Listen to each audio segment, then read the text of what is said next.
नमस्कार, स्वागत है आपका मेट्रो न्यूज फरीदाबाद में। आपके साथ मैं हूं सोनल दहिया। खबरों की शुरुआत करेंगे बड़ी खबर के साथ। फरीदाबाद से इस वक्त की बड़ी खबर दे रहे हैं आपको। पंचायतों में नहीं थम रहा भ्रष्टाचार का खेल। नीमका पंचायत में तैनात ग्राम सचिव पर आरोप लगे हैं कि बिना परमिशन पंचायत फंड से 15 लाख निकालने का आरोप लगा है। ग्राम सचिव परमजीत के खिलाफ विजिलेंस ने जांच शुरू कर दी है। आय से अधिक संपत्ति मामले में ये जांच शुरू कर दी गई है। आय से अधिक संपत्ति मामले में जांच शुरू की गई है। इस वक्त की ये बड़ी खबर फरीदाबाद से आपको दे रहे हैं। लगातार भ्रष्टाचारी के मामले सामने आ रहे हैं पंचायतों में और अब ये एक और मामला यहां पर एक्सपोज हुआ है। फरीदाबाद से आपको ये बड़ी जानकारी दे रहे हैं जहां पंचायतों में भ्रष्टाचार का खेल थम नहीं रहा है। अब ये जो ताजा मामला सामने आया है ये नीमका पंचायत का बताया जा रहा है। हालांकि इस पूरे मामले में फिलहाल जांच शुरू कर दी गई है। देखना यह होगा कि अब जांच में क्या निकलकर सामने आता है। नीमका पंचायत में तैनात ग्राम सचिव पर आरोप लग रहे हैं। बिना परमिशन पंचायत फंड से 15 लाख निकालने का आरोप है। ग्राम सचिव परमजीत के खिलाफ विजिलेंस ने जांच शुरू कर दी है। ये ब्रेकिंग न्यूज दे रहे हैं आपको। आय से ज्यादा संपत्ति मामले में जांच शुरू की गई। को बड़ी खबर फरीदाबाद से दे रहे हैं। पंचायतों में नहीं थम रहा है भ्रष्टाचार का खेल। नीमका पंचायत में तैनात ग्राम सचिव पर आरोप लगे हैं। बिना परमिशन पंचायत फंड से 15 लाख निकालने का आरोप लग रहा है। ग्राम सचिव का नाम परमजीत है जिसके खिलाफ जांच शुरू हो गई है। आय से अधिक संपत्ति मामले में यह जांच शुरू कर दी गई है। फिलहाल नीमका पंचायत में तैनात है ये ग्राम सचिव। फरीदाबाद से आपको बड़ी खबर दे रहे हैं। पंचायतों में भ्रष्टाचारी के मामले इससे पहले भी लगातार सामने आते रहे हैं और अब एक और ये मामला नया सामने आया है जहां ग्राम सचिव परमजीत पर ये आरोप लग रहे हैं। देवेंद्र कौशिक मेरे सहयोगी ज्यादा जानकारी के साथ मेरे साथ लाइव जुड़ गए हैं। देवेंद्र, लगातार हम देख रहे हैं इस तरह के मामले सामने आ रहे हैं। हालांकि कार्रवाई भी होती है लेकिन बावजूद इसके लोग सबक नहीं लेते हैं। अब एक और मामला भ्रष्टाचारी का सामने आया है। जांच इस मामले में कहां तक पहुंची है, क्या अभी फिलहाल ताजा डिटेल है इसके बारे में? देखिए, बिल्कुल सोनल, अगर भ्रष्टाचार की बात करें तो तमाम ग्राम पंचायतों में इस तरह के मामले अब सामने आने शुरू हो गए हैं क्योंकि अब पंचायत चुनाव से पहले जो नगर निगम में कुछ गांव गए थे वहां के पंचायतों में पैसे फंड बहुत ज़्यादा था और उस फंड को निकालने के ये काम शुरू हो चुका है। और ऐसे लोग, तमाम लोग जो भ्रष्टाचार में संलिप्त है, चाहे ग्राम सचिव की बात करें, चाहे बीडीओ की बात करें, चाहे ठेकेदारों की, एक मिली भगत इनकी सामने अलग अलग गाँव से आ रही है। हम मुजेड़ी का अगर जिक्र करें तो मुजेड़ी में भी 70 लाख के गबन के मामले में बीडीपीओ पूजा शर्मा को सस्पेंड कर दिया गया और उसके खिलाफ में एफआईआर और उसके भाई के खिलाफ में की गई है। और ये मामला भी तिगांव खंड का ही है चूंकि बीडीपीओ पूजा शर्मा तिगांव खंड में है और नीम का गांव भी इसी खंड के तहत आता है। तो अब यहां से भी इस तरह के भ्रष्टाचार के मामले सामने निकलकर आने शुरू हो चुके हैं। कोरोना काल में भी सोनल, जिस तरह से इसी नीम का ग्राम पंचायत में 62 लाख से ज्यादा के सैनिटाइजर और मास्क खरीदने का घोटाला सामने आया था और ऐसे में वहां के जो सरपंच है उसको सस्पेंड कर दिया गया था। तो ग्राम सचिव की जिम्मेदारी होती है कि वहां ग्राम जो सरपंच है उसको चलाया जाए, उसके जो डॉक्यूमेंट्स हैं उनको पूरा किया जाए और गलत काम होने से रोका जाए। लेकिन यहां उल्टा सामने को देखने को मिला है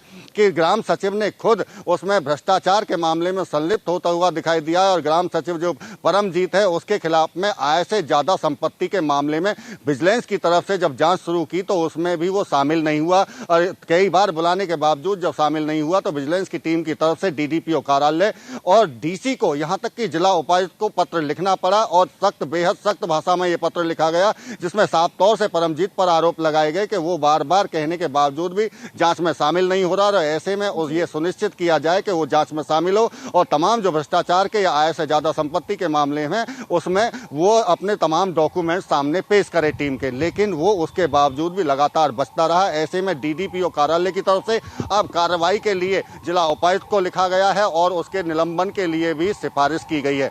इसके साथ साथ में बात करें तो जो 15 लाख का ये मामला सामने आया है वो बैंक से पंचायत, जो ग्राम पंचायत का जो बैंक में अकाउंट है वहां से वो पैसे निकाले गए हैं। अलग अलग तारीख में निकाले गए हैं, कभी 4 लाख, कभी 5 लाख, इस तरह से वो रकम निकाली गई है। तो एक ये बड़ा मामला अब नीमका ग्राम पंचायत की तरफ से सामने आया जिसमें ग्राम सचिव परमजीत आरोपी बनाया गया है। जी, बिल्कुल देवेंद्र, देखिए लगातार इस मामले में हम देख रहे हैं कि जांच से बचने की कोशिश हो रही है, लेकिन सवाल बहुत बड़ा खड़ा हो रहा है। जिस तरह से आप पहले भी ये फेहरिस्त गिनवा रहे थे कि इससे पहले भी मामले लगातार सामने आते रहे हैं, कहाँ चूक आपको लग रही है? क्या इन पूरे मामलों में कार्रवाई ढंग से नहीं हो रही है? क्यों लोगों के हौसले इतने बुलंद हो रहे हैं कि एक के बाद एक, हालांकि जब सरकार है वो लगातार भ्रष्टाचार पर जीरो टॉलरेंस की बात कहती है, लेकिन बावजूद इसके ये मामले क्यों इस तरह के सामने आ रहे हैं, अगर हम पिछले मामलों का जिक्र करें तो? बिल्कुल निश्चित तौर से चौरल, देखिए कहीं ना कहीं जो उच्च अधिकारी हैं वो इन लोगों को बचाने की कोशिश जब करने शुरू कर देते हैं तो उसके बाद में ये भ्रष्टाचार की जड़ें और ज़्यादा मजबूत हो जाती हैं। चूंकि इस बात को इसलिए हम कह रहे हैं कि जो आरोप पत्र जो जांच की गई थी बीडीपीओ पूजा शर्मा की, वो 19 मार्च को निलंबन और उसके खिलाफ में FIR दर्ज करने तक की सिफारिश की गई थी, लेकिन वो आला अधिकारियों की तरफ से उसको सस्पेंड नहीं किया गया। जब इंडिया न्यूज हरियाणा की तरफ से इस खबर को प्रमुखता से दिखाया गया तो उसके बाद में छुट्टी होने के बावजूद भी उस बीडीपीओ पूजा शर्मा को सस्पेंड किया गया। तो ये साफ तौर से आप कह सकते हैं कि जो उच्च अधिकारी हैं, जहां जांच रिपोर्ट भेजी जाती है, जो आरोप पत्र भेजे जाते हैं, वहां कुछ अधिकारी उस पर कुंडली मारकर बैठ जाते हैं और इसी वजह से उनको एक मौका और अगला भ्रष्टाचार करने का मिल जाता है। इन मामलों में भी अगर आप देखें तो चाहे बीडीपीओ पूजा शर्मा की बात करें, उस पर बड़े आरोप इस बात को लेकर लगे कि अपने भाई ललित मोहन की फर्म में उसने कई लाख रुपए के चेक डलवाए और जबरदस्ती बिना काम और बिना बिल के चेक डलवाए गए थे। इसके बाद में 22 करोड़ रुपए का एक और घोटाला सामने आया गांव मुजेड़ी से, जहां काम नहीं हुए और वो पैसे निकाल लिए गए, जबकि ये ऐसी पंचायतें हैं जहां पहले ही उनके बस्ते जो अकाउंट्स है उसको अकाउंट्स को सील करने की बात कही गई थी और सक्षम अधिकारी द्वारा ही वहां से किसी विकास कार्य के लिए पैसे निकाले जा सकते हैं, लेकिन बिना किसी सक्षम अधिकारी के वो पैसे निकाल लिए गए। चूंकि हेरा फेरी कहीं ना कहीं अब इसमें जो बैंक मैनेजर हैं, चूंकि सरकार की तरफ से बैंक मैनेजर को भी इस बात को लेकर हिदायत दे दी गई थी कि आप कोई भी पैसा बिना किसी सक्षम अधिकारी के नहीं निकाला जा सकता, लेकिन एक ग्राम सचिव के लेवल के एक अधिकारी द्वारा जो जिस तरह से ये पैसे निकाले जा रहे हैं, तो कहीं ना कहीं और बाकी की जो तमाम ग्राम पंचायतों को लेकर, चाहे टेकचंद शर्मा की अगर हम बात करें तो कल उनकी तरफ से एक बयान आया था कि अगर इसकी SIT से मुख्यमंत्री अगर जांच कराएं तो बहुत बड़े घोटाले बाकी की तमाम ग्राम पंचायतों से भी निकल कर आ रहे हैं। अगर मैं जिक्र करूं इन ग्राम पंचायतों का तो ये ऐसी ग्राम पंचायतें हैं जो यहाँ 1800 से एकड़ से ज्यादा के IMT बसाई गई थी, वहां जो सरकारी जितनी भी जमीन थी वो IMT में चली गई और एक मोटा पैसा ग्राम पंचायतों के खाते में गया था और उस खाते में जो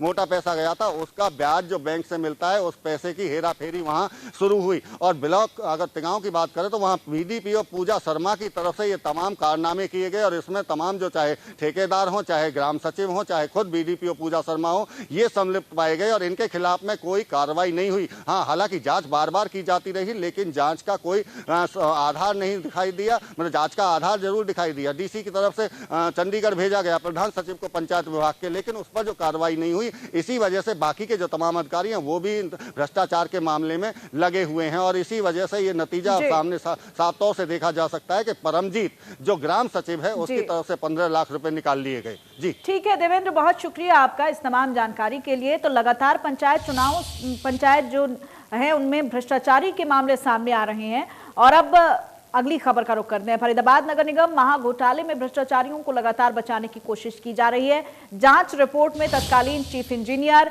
DR भास्कर को लेकर नगर निगम के डिप्टी मेयर मनमोहन शर्मा ने बेहद सख्त टिप्पणी की है। इंडिया न्यूज हरियाणा से खास बातचीत में मनमोहन गर्ग ने कहा है कि हर हालत में आरोपियों के खिलाफ कार्रवाई होगी और जेल भी जाएंगे।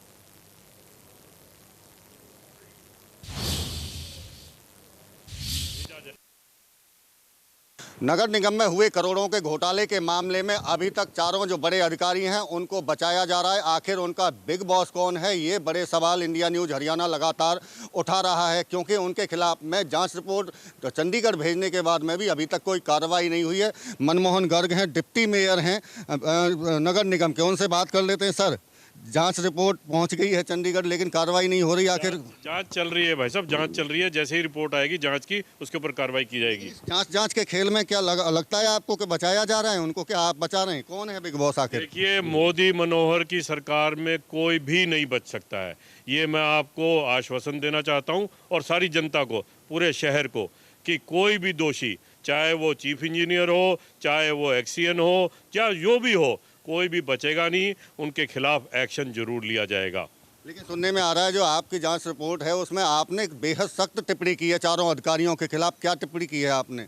ये मैं आपको बाद में बताऊंगा, लेकिन मैं आपको ये आश्वासन फिर से देता हूं कि भाई इस पे एक्शन जरूर होगा और जल्द होगा। हमारी मनोहर लाल जी की सरकार में कभी भी कोई नहीं बचा। भ्रष्टाचारियों को दोषी मानकर उनको जेल के पीछे भेजा जाएगा, सलाखों के पीछे भेजा जाएगा। सर, आप बीजेपी समर्थित पार्षद हैं, डिप्टी मेयर हैं आप निगम के, और आप कह रहे हैं कि बाद में बताऊंगा, क्योंकि आपने जब जो टिप्पणी की है वो बेहद अहम मानी जा रही है। क्या फेवर में है अधिकारियों के या उनके खिलाफ है वो? नहीं, ये जांच का विषय है, इसीलिए मैं अभी नहीं बोलना चाह रहा। उसके ऊपर जांच चल रही है, जो मैंने टिप्पणी करी है उस पर भी जांच हो रही है। उसके बाद इस पे जो भी एक्शन होगा मैं आपको बताऊंगा। बताते हैं मुख्य आरोपी डी.आर. भास्कर को आपकी तरफ से जो टिप्पणी में लिखा गया कि वो मुख्य आरोपी है इसमें। देखिए, इसमें आरोपी बहुत सारे हैं और मैं इसीलिए बार बार ये कह रहा हूँ कि किसी को बख्शा नहीं जाएगा। आप लगातार कह रहे हैं भरोसा रखिए, जरूर कार्रवाई होगी, लेकिन 19 मार्च को अगर जांच रिपोर्ट चंडीगढ़ भेजी जाती है और अब तक कोई कार्रवाई ना होना, ये कहाँ इशारा होता है? नहीं, जल्द कार्रवाई होगी, मैं आपको आश्वासन दे रहा हूँ। बहुत बहुत धन्यवाद जी। ये थे हमारे साथ में मनमोहन गर्ग, जिनका साफ तौर से कहना है कि जल्द ही इस मामले में कार्रवाई होती आपको दिखाई देगी, और उन्होंने इंडिया न्यूज के कैमरे पर यह आश्वासन दिया है। फरीदाबाद से देवेंद्र कौशिक, इंडिया न्यूज। और वहीं फरीदाबाद में 5 दिन के रिमांड पर बदमाश मनोज मांगरिया। उत्तराखंड से गाड़ी और पिस्टल बरामद करेगी पुलिस। एलएसपी नेता मनोज भाटी की हत्या का आरोप है। पुलिस ने बुधवार को मनोज मांगरिया को गिरफ्तार किया था। 13 अप्रैल को फिर होगी मनोज मांगरिया की पेशी। ये बड़ी खबर आपको दे रहे हैं। एलएसपी नेता मनोज भाटी की हत्या का आरोप है मनोज मांगरिया पर। इससे पहले भी कई मुकदमे दर्ज है। पुलिस ने बुधवार को मनोज मांगरिया को गिरफ्तार किया था। 13 अप्रैल को फिर से मनोज मांगरिया की पेशी होगी। अब देखना यह होगा कि एलएसपी नेता मनोज भाटी की जो हत्या का आरोप मनोज मांगरिया पर लग रहा है, उसको किस तरीके से प्लान किया गया था। इन तमाम चीजों को लेकर क्या किस तरह के राज जो है वो पुलिस की तरफ से उगलवाए जाते हैं। तो ब्रेकिंग न्यूज दे रहे हैं आपको। एलएसपी नेता मनोज भाटी की हत्या का आरोप है मनोज मांगरिया पर। पुलिस ने बुधवार को मनोज मांगरिया को गिरफ्तार किया था। 13 अप्रैल को फिर से मनोज मांगरिया की पेशी होगी। और बल्लभगढ़ मंडी में तुलाई का साधन न होने से किसानों को भारी परेशानी हो रही है। तुलाई का साधन न होने से गेहूं का उठान भी नहीं हो रहा है। गेहूं की फसल की उठान न होने की वजह से मार्केट कमेटी के अधिकारी भी परेशान हैं। किसानों की माने तो मंडी के अंदर तुलाई के लिए कहीं पर भी कोई कांटा नहीं लगा है, जिसके चलते उनको पहले मंडी आना पड़ता है और फिर सड़क के दूसरी तरफ अपना ट्रैक्टर लेकर तुलाई करनी पड़ती है, जिससे उनको काफी परेशानियों का सामना करना पड़ रहा है। तो वहीं अनाज मंडी के मार्केट कमेटी अधिकारियों की अगर माने तो इसको लेकर आला अधिकारियों से बात की जा रही है। साथ ही मंडी में अनाज का उठान न होने से भी काफी परेशानी का सामना करना पड़ रहा है। उन्होंने अपने आला अधिकारियों को भी इस बारे में पत्र लिखा है कि मंडी से गेहूं की फसल का उठान नहीं हो पा रहा है।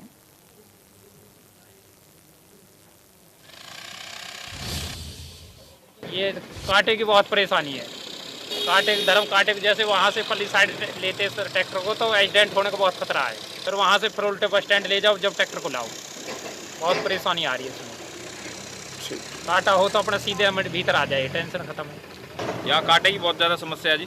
पहले आड़ती के पास आओ, फिर कांटा कराने जाना पड़ता है जी, फिर कांटा करा के फिर दोबारा जाओ और पूरा हाईवे क्रॉस करना पड़ता है जी। उस तरफ दूसरी तरफ जाना पड़ता है जी, पूरा हाईवे क्रॉस करके। तो बहुत ज़्यादा समस्या है कांटे की।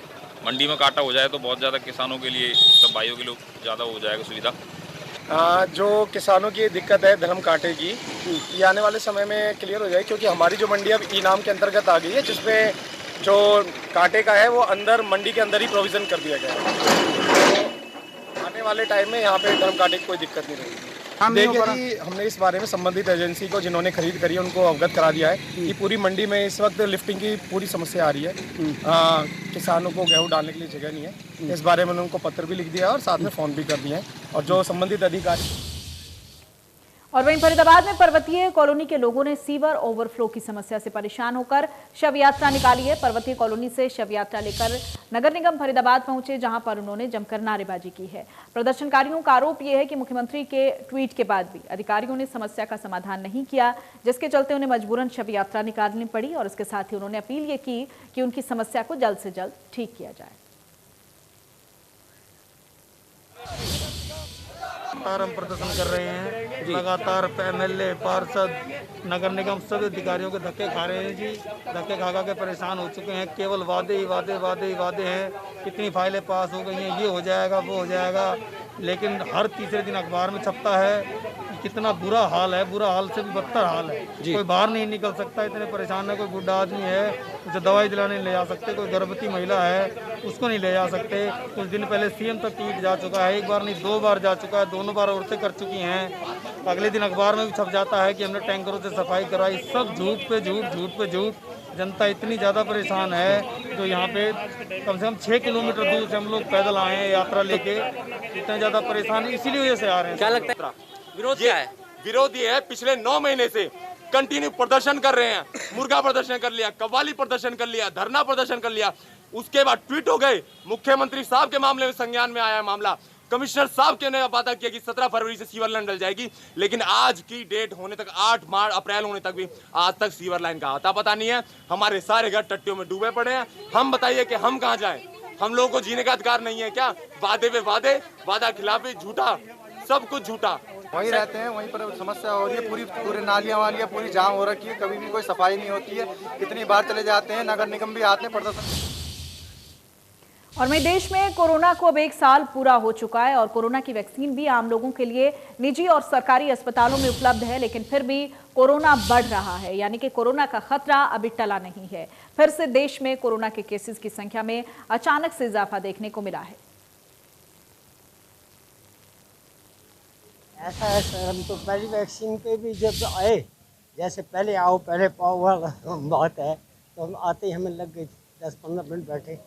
तो अब दूसरी वैक्सीन पे भी हमने कोई रजिस्ट्रेशन नहीं करा है, कुछ नहीं, बस आए हैं और लगती वैक्सीन। बच्चों ने कराया और हमने आज का दिन हमने चूज़ करा, समय चूज़ किया और हम आ गए और लग गया। 2 मिनट नहीं लगे, आए और फटाफट लगा और हम इंतजार कर रहे हैं। वो ऑब्जर्वेशन हो रहा है जैसे। किसी तरह की कोई दिक्कत अभी तो कोई आई नहीं दिक्कत, आने में भी नहीं, लगने में भी नहीं, और अभी तो ठीक है बिल्कुल। क्या वैक्सीनेशन लगवाने के लिए आपको कोई इंतजार करना पड़ा कुछ दिनों का या कुछ टाइम का? नहीं, हम तो सोचे हम ना लगवाए, पर नहीं लगवाना चाहिए, सब कह रहे हैं, तो हमने परसों ही बुक कराया और आज ही आ गए। आज का दिन हमने चूज करा और चला आए, कुछ भी नहीं, 5 मिनट लगे, अपना आराम से इंजेक्शन लगाया, कोई दर्द नहीं, कुछ नहीं। पहला इंजेक्शन लगवाया था, अब दूसरा भी लगा दिया, कोई परेशानी नहीं, कोई भाग दौड़ करनी नहीं पड़ी, किसी की सिफारिश नहीं करने की जरूरत पड़ी और फ्री में लग गया। एक प्राइवेट हॉस्पिटल की तरफ दुनिया भाग रही है, यहाँ गवर्नमेंट जैसा हिसाब कहीं नहीं। लोग कह रहे हैं कि वैक्सीनेशन लगाने में पूरे देश में, पर्टिकुलरली महाराष्ट्र, केरला में दोबारा से केसेस बढ़ने चालू है, उसके बाद पंजाब में बढ़ने चालू है। अब NCR में आप देख रहे हैं पिछले एक महीने से काफ़ी केसेस बढ़ रहे हैं, और चूँकि फरीदाबाद भी NCR का पार्ट है और पीछे का पैटर्न अगर हम देखें तो जब NCR में केसेस दिल्ली में बढ़े हैं, उसके 5 या 10 दिन बाद फरीदाबाद में केस बढ़ने चालू हुए हैं। और निश्चित तौर से NCR का पार्ट होने कारण से आवाजाही जो फरीदाबाद की वो काफ़ी दिल्ली के साथ रहती है, लोगों की यहाँ से वहाँ जाना और वहाँ से यहाँ आना है। इसको देखते हुए हमने इसकी पूरी तैयारियां कर ली हैं, क्योंकि पहले भी कोरोना के काफ़ी केसेस यहाँ 2 बार आए हैं और उनका सफलतापूर्वक मैनेजमेंट जिला प्रशासन से। और इसी के साथ मेट्रो न्यूज़ में इतना ही। नमस्कार।